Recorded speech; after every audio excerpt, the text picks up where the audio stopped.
दोस्तों, आपने भारत में कई तरह के बाजार देखे होंगे। कई जगह आपने सब्जी मंडी देखी होगी जहां पर एक साथ बहुत सारे लोग अपना सामान बेचते हैं, या फिर आपने किसी ऐसी मार्केट को देखा होगा जहां पर लोग दुकानों के बाहर अपने सामान को लटका देते हैं और सामान को बेचते हैं।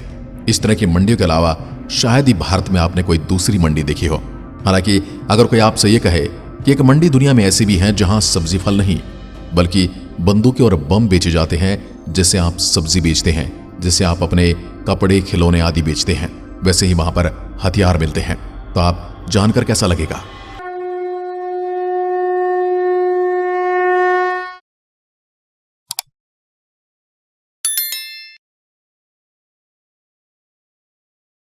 हथियारों की यह मंडी लगती है पाकिस्तान के दर्रम आदा खेल शहर में।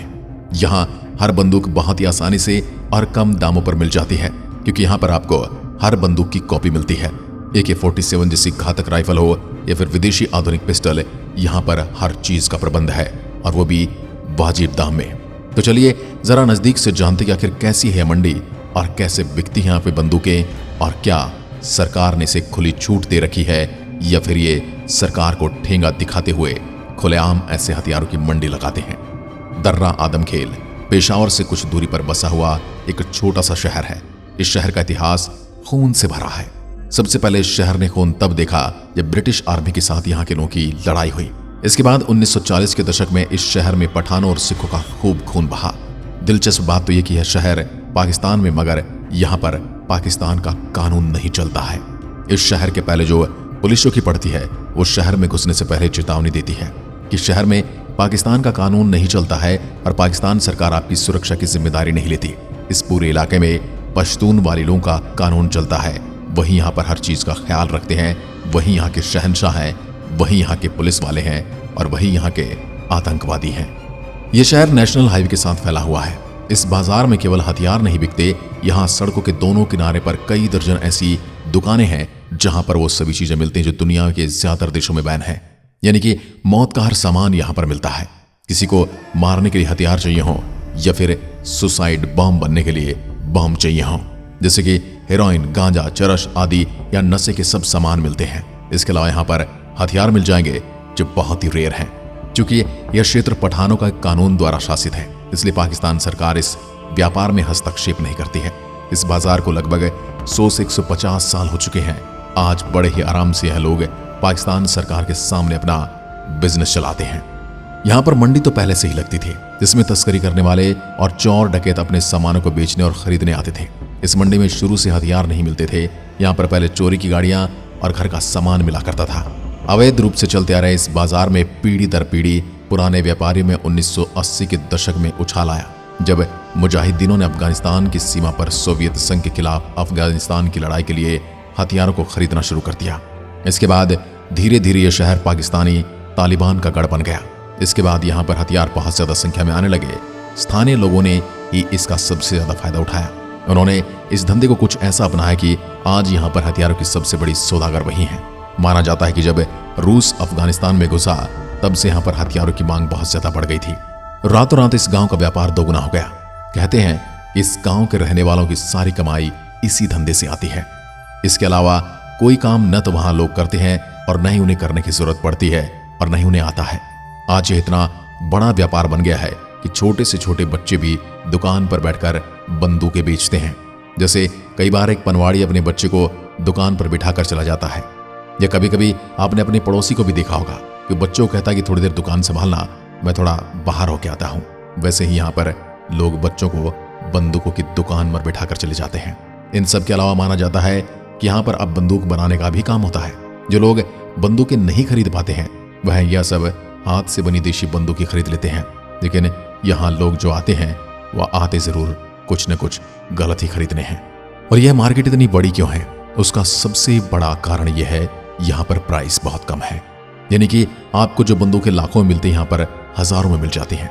माना जाता है कि करीब 15 साल पहले दर्रा आदम खेल मशीन गन, सब मशीन गन, छोटे तोप और यहाँ तक कि रॉकेट लॉन्चरों से भी भरी थी।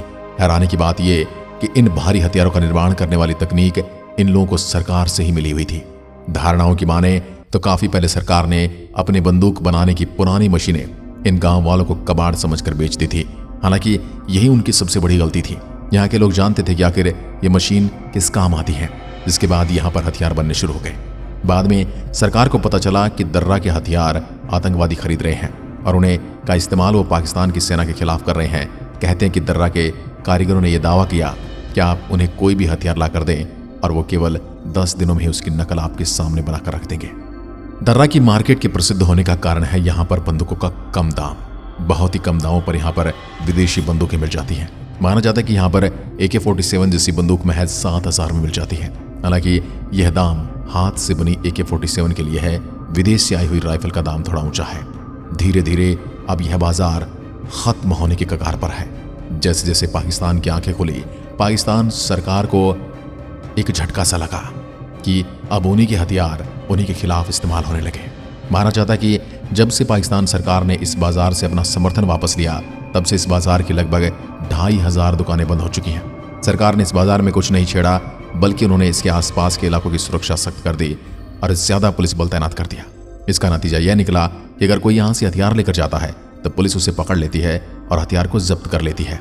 इस इलाके में अब विदेशी सैलानियों के जाने पर रोक है। यहाँ पर ज्यादातर हथियार बनाने वालों ने अपनी दुकानों में अब रोजमर्रा के सामान को बेचना शुरू कर दिया है। जो लोग अभी हथियार बना रहे हैं वो केवल इसलिए क्योंकि उनके पास हथियार बनाने वाली मशीनें हैं, उन्हें वो बेचना चाहते हैं, लेकिन कोई लेने वाला नहीं है। एक वक्त में यह बाजार पाकिस्तान की सबसे चर्चित और बड़ी मंडियों में से एक था। दूसरे देशों से सैलानी इस मंडी में घूमने आते थे। अफगानिस्तान के सभी आतंकवादी यहीं से हथियार लेकर जाते थे। अब से जब से अलकायदा तालिबान का सफाया हो गया है, तब से इस बाजार की रौनक भी खत्म हो गई है। और जब से पाकिस्तान तहरीक तालिबान पाकिस्तान से परेशान हुआ है, तो पाकिस्तान को इस बाजार की और अपनी गलती का भी एहसास हो गया है और इस बाजार के कारीगर अब बेरोजगार होने लगे हैं।